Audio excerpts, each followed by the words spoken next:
അവരെ നമ്മുടെ ഇന്ത്യൻ ഭരണഘടന അനുസരിച്ച് ഭരണഘടനാ പദവി ഗവർണർ സ്ഥാനം നിർവഹിക്കാനെത്തിയ കേരളത്തിലെത്തിയ രാജേന്ദ്ര ആർലേക്കർ ഇവിടെ ഒരു ബിംബം, അതായത് ഭാരതമാത എന്ന സങ്കല്പത്തെ ഇന്ത്യൻ ദേശീയതയുടെ ദേശീയ സ്വാതന്ത്ര്യത്തിൻ്റെ അന്ന് അക്കാലത്ത് ജനങ്ങളെ യോജിപ്പിക്കുന്നതിന് വേണ്ടി മതേതരമായി രൂപവൽക്കരിക്കപ്പെട്ട അങ്ങനെ ഒരു ചിത്രം ഇവിടെ രാജ്ഭവനിൽ സ്ഥാപിച്ചുകൊണ്ട് അദ്ദേഹം അതവിടെ നിന്നും മാറ്റുകയില്ല, ഇവിടെ കാവ്യവൽക്കരണം നടത്തുമെന്ന് പ്രഖ്യാപിക്കുന്ന ആ രാജേന്ദ്ര ആർലേക്കറോടും അതുപോലെ തന്നെ മോദിജിയോടും അദ്ദേഹത്തെ ഇവിടെ നിയമിച്ച മോദിജിയോടും പിന്നെ അതുപോലെ തന്നെ ഈ സോഷ്യൽ മീഡിയകളിൽ വിഷം തുപ്പുന്ന വർഗീയ ഫാസിസ്റ്റ് ചരിത്ര പണ്ഡിതന്മാരായ ബുദ്ധിജീവികളോടും അവർക്ക് ഇവിടെ ആയിരക്കണക്കിന് വർഷങ്ങൾക്ക് മുമ്പുള്ള ചാതുർവർണ്ണ സൃഷ്ടിച്ചെടുത്ത ഉപനിഷത്തുകളും വേദങ്ങളും പുരാണങ്ങളുമാണ് ശരിയെന്നും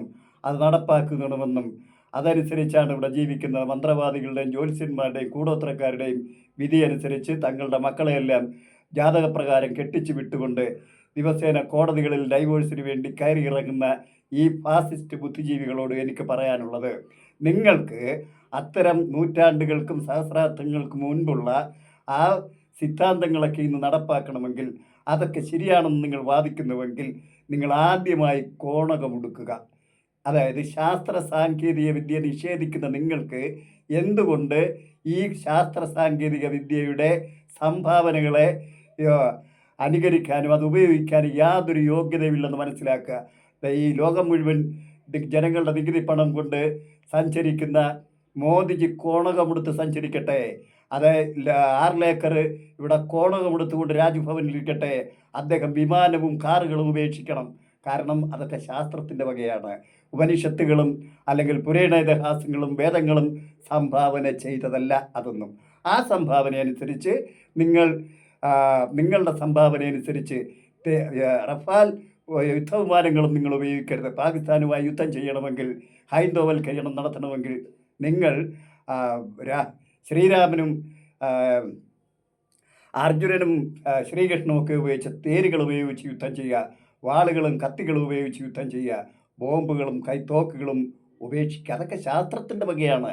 ശാസ്ത്രത്തെ പാടെ നിരാകരിച്ചുകൊണ്ട് ഇവിടെ ചാതുർവർണ്ണ്യം നടപ്പാക്കുന്ന, ഉപനിഷത്തുകൾ നടപ്പാക്കുന്ന പുരാണ ഇതിഹാസങ്ങളാണ് ശരിയെന്ന് വാദിക്കുന്ന നിങ്ങൾക്ക് ശാസ്ത്രീയമായി അതൊക്കെ ഉപയോഗിക്കാനും അതിനെക്കുറിച്ച് വാദിക്കാനും എന്താണ് യോഗ്യത?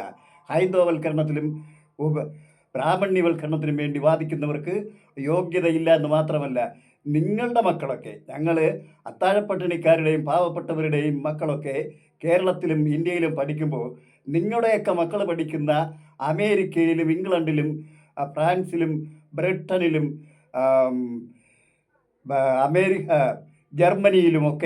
ജർമ്മനിയിലും കാനഡയിലുമൊക്കെ പോയി നിങ്ങളുടെ ഈ ഉപനിഷത്തുകളുടെയും നിങ്ങളുടെ ജീവിത രീതികളും ഇതാണ് ശരിയെന്ന് ഈ ശാസ്ത്രലോകത്തിന് മുമ്പിൽ ഒന്ന് സമർപ്പിക്കാമോ? നിങ്ങൾ കോണകമെടുത്ത് പോകണം. ശാസ്ത്രം കണ്ടുപിടിച്ച പാൻറ്റും കോട്ടും ഷൂട്ടും ഒന്നും ഉപയോഗിക്കാൻ നിങ്ങൾക്ക് യാതൊരു അവകാശവുമില്ല. മതേതരത്വത്തിലും അല്ലെങ്കിൽ ശാസ്ത്രീയതയുടെയും സംഭാവനകളാണതൊക്കെ.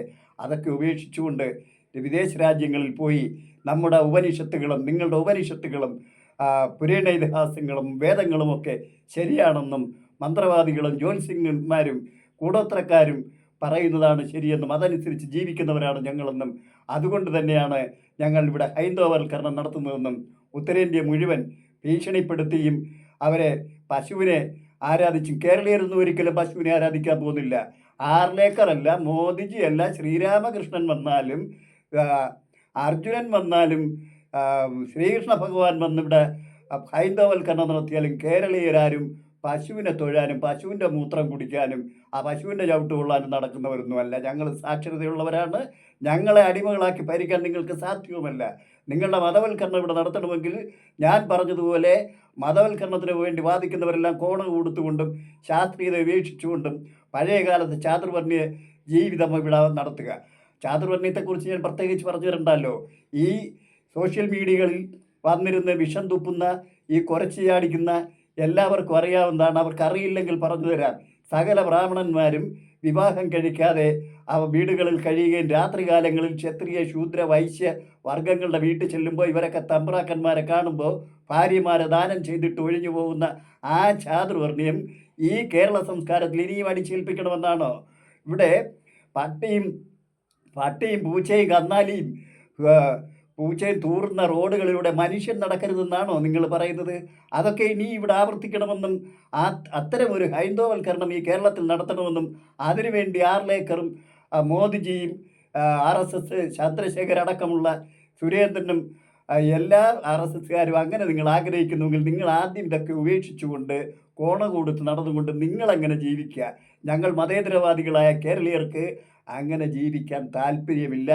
ഞങ്ങളത് ഇന്ന് തയ്യാറുമല്ല. ഉത്തരേന്ത്യയിൽ പോയി അവിടെ ബീഹാറിലും ഉത്തർപ്രദേശിലും മഹാരാഷ്ട്രയിലും ഒക്കെ അതൊക്കെ നടപ്പാക്കുക. അങ്ങനെ നിങ്ങൾ ജീവിക്കുക. ഞങ്ങളെങ്ങനെ ജീവിക്കണമെന്ന് ഞങ്ങൾ തീരുമാനിക്കും. കൂടുതൽ പറഞ്ഞു വന്നാൽ ഈ രീതിയിൽ ഇന്ത്യ രാജ്യത്ത് RSS സംഘപരിവാർ BJP വൽക്കരണം നടത്തി ഹൈന്ദവവൽക്കരണം നടത്താനാണെങ്കിൽ എൻ്റെ അഭിപ്രായത്തിൽ ഇനിയും ഇന്ത്യ വിഭജിക്കപ്പെടും. അതായത് സോവിയറ്റ് യൂണിയൻ തകർന്നതുപോലെ തന്നെ ഇന്ത്യ ഇവിടെ 28 സംസ്ഥാനങ്ങൾ 28 രാജ്യങ്ങളായി മാറുന്നൊരവസ്ഥ ഇവിടെ ഉണ്ടാകും. അതിനപ്പുറം കേരളത്തിൽ വന്ന് നിങ്ങൾ ആർലേക്കറുടെയും മോദിജിയുടെയും സംഘപരിവാർ സംഘടനകളുടെയും ചന്ദ്രശേഖരൻ്റെയും ബുദ്ധിയൊന്നും ഇവിടെ പ്രയോഗിക്കാൻ പറ്റില്ല, ഇവിടെ വിജയിക്കില്ല. അതുകൊണ്ട് തന്നെ ജനാധിപത്യപരമായി ഇന്ത്യൻ ഭരണഘടന അനുശാസിക്കുന്ന എല്ലാവിധ ജനാധിപത്യ അവകാശങ്ങളും എല്ലാവർക്കും നൽകുന്ന ആ ഭരണഘടനയെ അംഗീകരിച്ചുകൊണ്ട് നിങ്ങൾക്ക് ജീവിക്കാമെങ്കിൽ നിങ്ങൾക്കിവിടെ ജീവിക്കാം. അല്ലാതെ മതേതരവാദികളായ ഞങ്ങളെ അങ്ങ് ഉലത്തിയിട്ട് നിങ്ങളിവിടെ അങ്ങ് ഹൈന്ദവവൽക്കരണം നടത്തുമെന്ന് പറഞ്ഞാൽ അതിവിടെ നടപ്പാവില്ല. അതിന് കേരളീയർ ഒരിക്കലും സമ്മതിക്കില്ല. അതുപോലെ തന്നെ ഈ എല്ലാവിധ ഈ ഹൈന്ദവവൽക്കരണത്തെ എതിർക്കാൻ വരുന്ന ഗോവിന്ദൻ മാഷ്, P. പ്രസാദ്, അതുപോലെ BD സതീശൻ, അതുപോലെയുള്ള എല്ലാ നേതാക്കന്മാർക്കും എല്ലാ രാഷ്ട്രീയ പാർട്ടികൾക്കും അഭിനന്ദനങ്ങൾ അർപ്പിച്ചുകൊണ്ട് ഞാൻ തൽക്കാലം എൻ്റെ എപ്പിസോഡ് ഇവിടെ അവസാനിപ്പിക്കുന്നു. Good bye.